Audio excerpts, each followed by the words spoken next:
Hi everyone, so Season 5 has been out for a few days. I've leveled 3, actually almost 4 characters to 100 at this point, and of course I've been blasting Infernal Hordes quite a bit. Seems like a lot of people are enjoying this type of content. It has been beefed up quite a lot from the PTR and is extremely rewarding, especially on the higher tiers, if you manage to get the right combos and then complete it. So I want to give you some tips on how you get the most out of this, how you get a lot of ether so that you can open those chests at the end, get those materials from the pit that right now is not even available really because rune shards are bugged and not dropping from Nightmare Dungeons.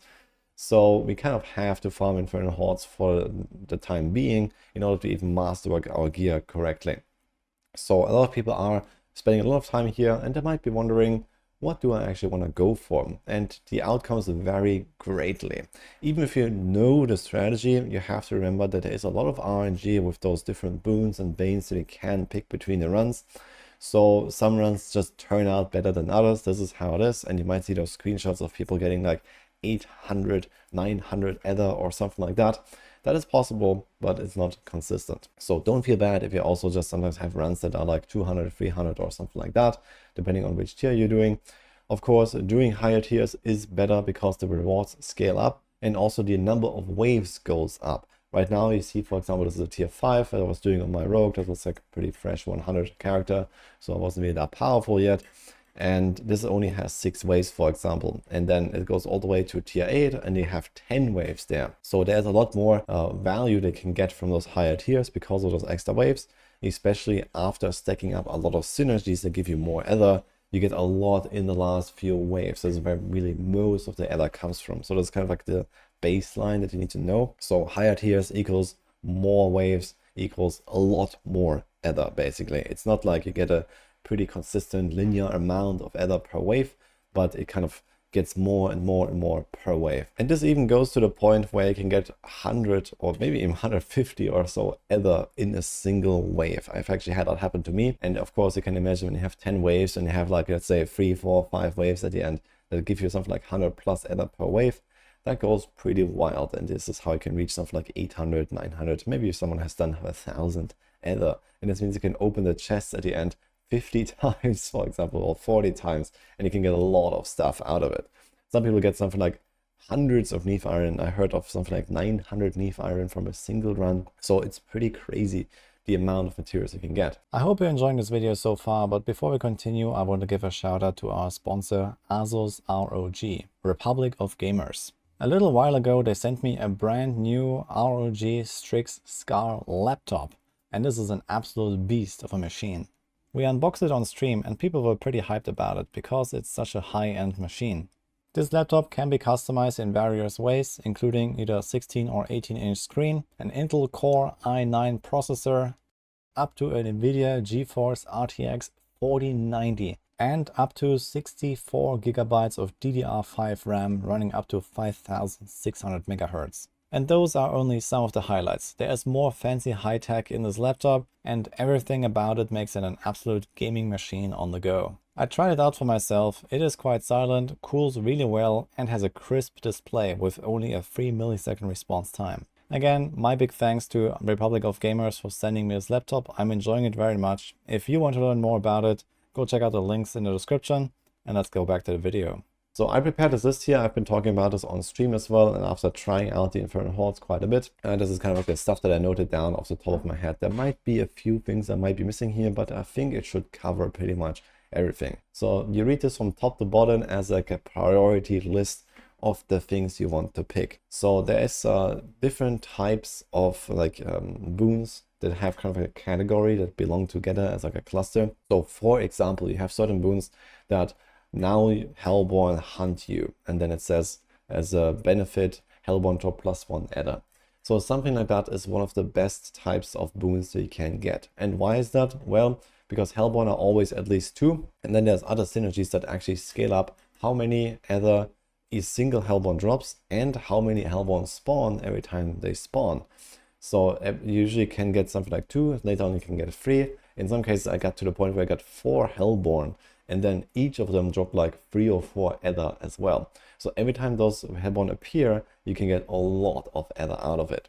So this scales up pretty heavily, and the good thing is that those Hellborn actually appear pretty frequently. I'm not sure if they have a higher chance than other events, but there are 3 different events baseline that whenever you fill up the bar for the progression on the right here, this progression bar, every time you do this, one of the events will spawn, and the baseline events are Ethermass, Soulspire, and Ether Fiend. So there's only 3 different choices, and then you add a 4th choice to that with the Hellborn. And in some waves, it happens that I do like, I don't know, 9 events, and like 6 of them are Hellborn spawns or something like that.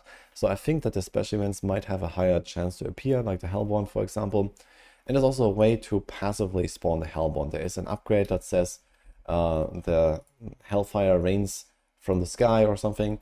And then there is a second upgrade, so there's like certain boons that unlock after you have gathered a certain boon already, basically like a level 2.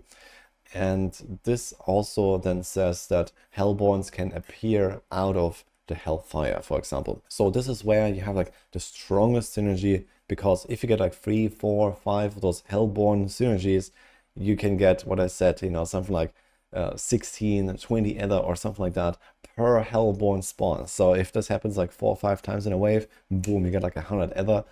And of course you get some other like small ether income from other stuff. So this is always the #1 priority to go for, especially if you get them early on. If you do like first wave or second wave and you start getting Hellborn stuff, that is really good already. It can happen that sometimes you don't go for Hellborn because you do like wave 4, wave 5 and you still have nothing. Then you don't really need to start building the Hellborn stuff that much. It is generally still worth to kind of pick up anyway, but also you have to remember that every extra event type that you add to the bar, so whenever you fill the bar, as I mentioned, so here, if you add more different types of events, then those will kind of take away from the synergies that you have built for another type. So for example, let's say you are at wave 6 or something out of 8, and you have like, you know, 3, 4 Hellborn things, it's going pretty great, and then you get, for example, an Ether Lord upgrade. And there is also like an upgrade, for example, where it says something like Ether Lords now spawn. This means that one of the possible event outcomes is now not just a 1 in 4 for Hellborn, but now it's going to be a 1 in 5 for Hellborn, because you have 5 options. You can then get the Ethermass, Ether Fiend, and the Soulspire, and then Hellborn, and then if you take Etherlord stuff, suddenly you get those as well. And those Etherlords will be less valuable than like a, you know, triple, quadruple buffed Hellborn spawn, for example. So you're kind of just like gimping your run, and you don't really want to do that, especially once you have already built into a certain type. But on the other hand, for example, if you already have like 3, 4 synergies for something else, let's say the Hellborns just don't appear, then, you know, you're at like wave 4 or wave 5, and you have already picked up, let's say, 3, 4 buffs for Ether Fiends or Ether Masses. There's also Ether Masses, I guess. We can maybe add that here even. I think they're kind of on the same level. Then maybe you don't really want to switch, basically, and just kind of go with the lower amount of different types of events, and don't add something new to it if you're kind of late in a run. Now, there are some other synergies here as well. So we have the Ether stuff, and then we have also the Butcher and the Council buff. So you can see this maybe here. I think there's actually one. So that's like kind of like a rare thing that can appear, like this one here, where it says the Final Council does 50% extra damage, and then it gives you 15 flat Ether at the end. This is also something worth picking up if you can handle it. Now, not everyone might be able to do this. So for example, if you're just kind of like, you know, breaking into one of the higher tiers and you're not really that strong yet and you're kind of struggling, then you might not want to do this. However, the boss fight is also not really the hardest part of the Infernal Hordes, I would say. Most of the hard part is kind of like dealing with the Ether Fiends and stuff like that. So this plus 50% damage is not so bad, but it's also not completely trivial. And if there's like, for example, wave 5 out of 6, as you can see here, plus 15 Ether flat is not a bad choice if you don't really have any other good synergies. Even if you are building into another synergy, and this is like, you know, super beefed up already, like, you know, you got like 4 or 5 Hellborn things or so, then I'll probably just pick this, because it gives you just a flat amount of Ether at the end. And similar with the Butcher, Butcher things also gives you like 15 or 25. But again, Butcher is kind of dangerous compared to everything else that you can find in here.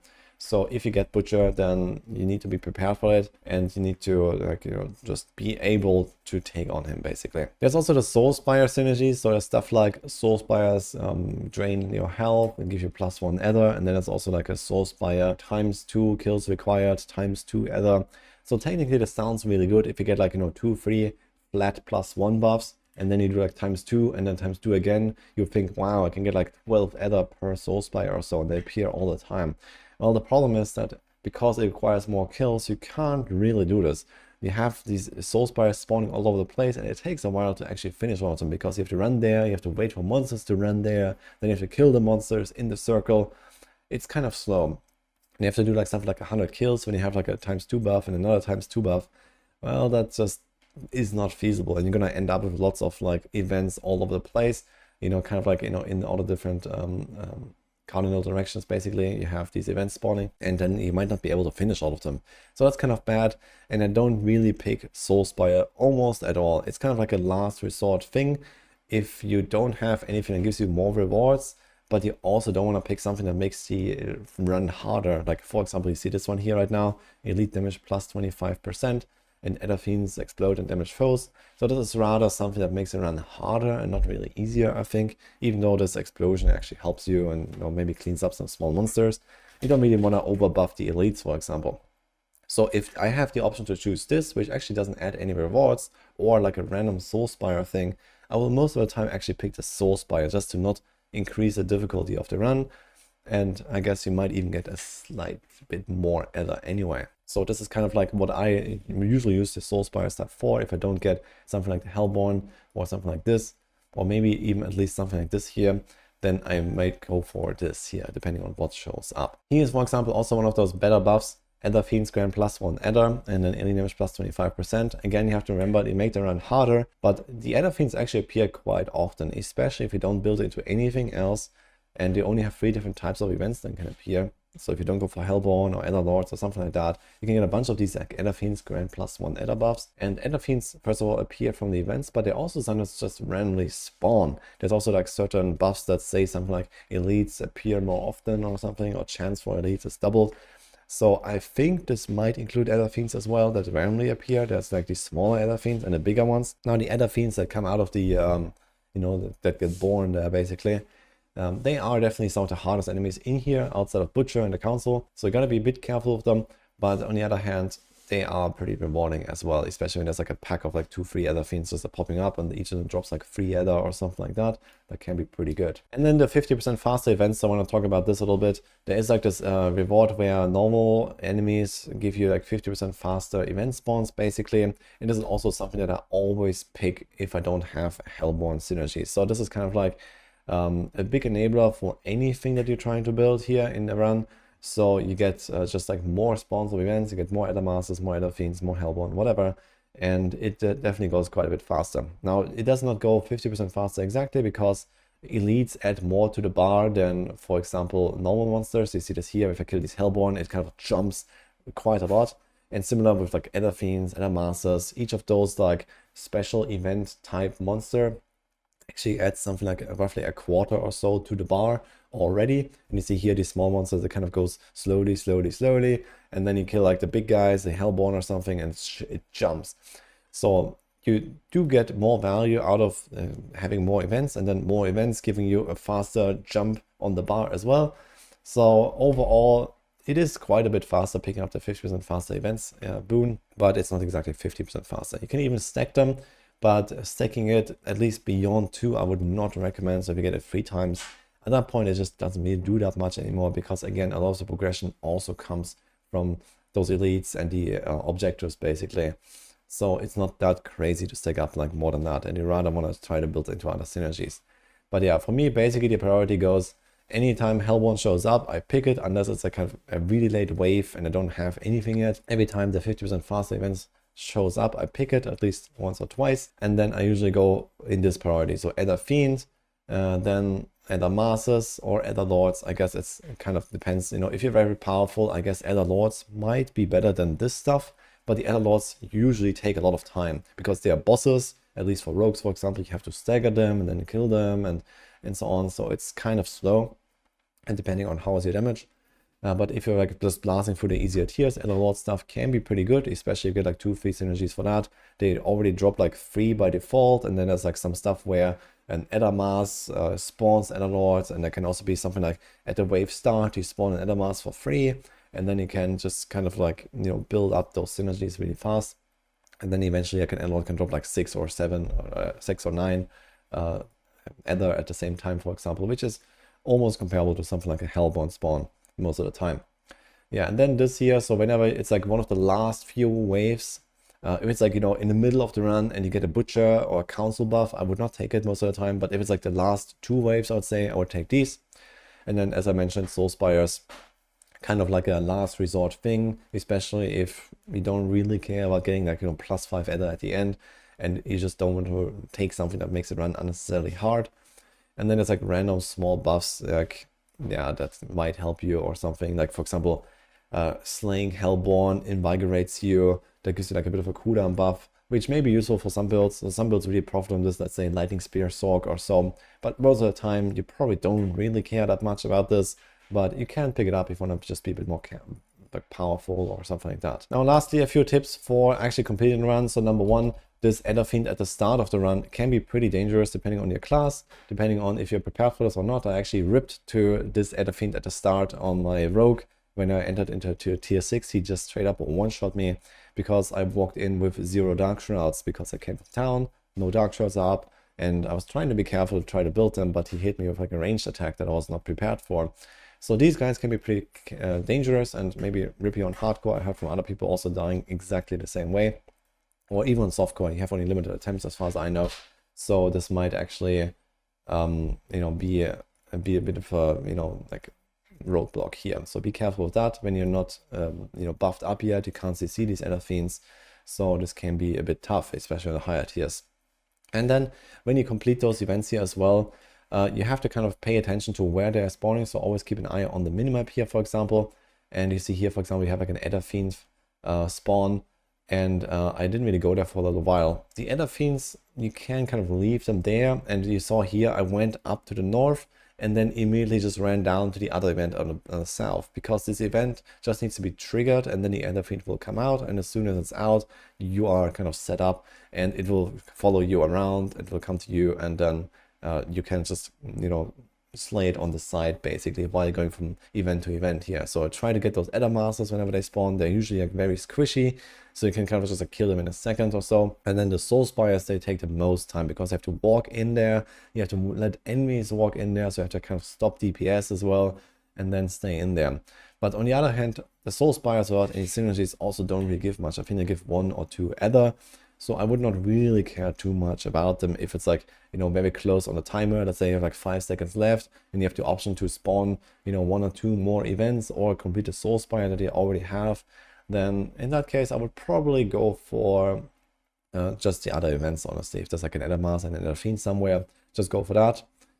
Also, another note, Elder Fiends, when you spawn them in, let's say, roughly the last 2 seconds or so of the timer, they will actually not appear, so they will come out and immediately despawn if the timer has already elapsed of the wave. So you see the timer here on top right. You want to pay a bit of an attention to that, and you want to make sure that you spawn those Elder Fiends in time. Also, everything else despawns when the wave ends, so the Soul Spires disappear, the Elder Masters disappear, and you want to make sure that you kind of get those done before the wave elapses, basically. However, other stuff does not disappear, so Hellborns stick around, the Elder Lords stick around.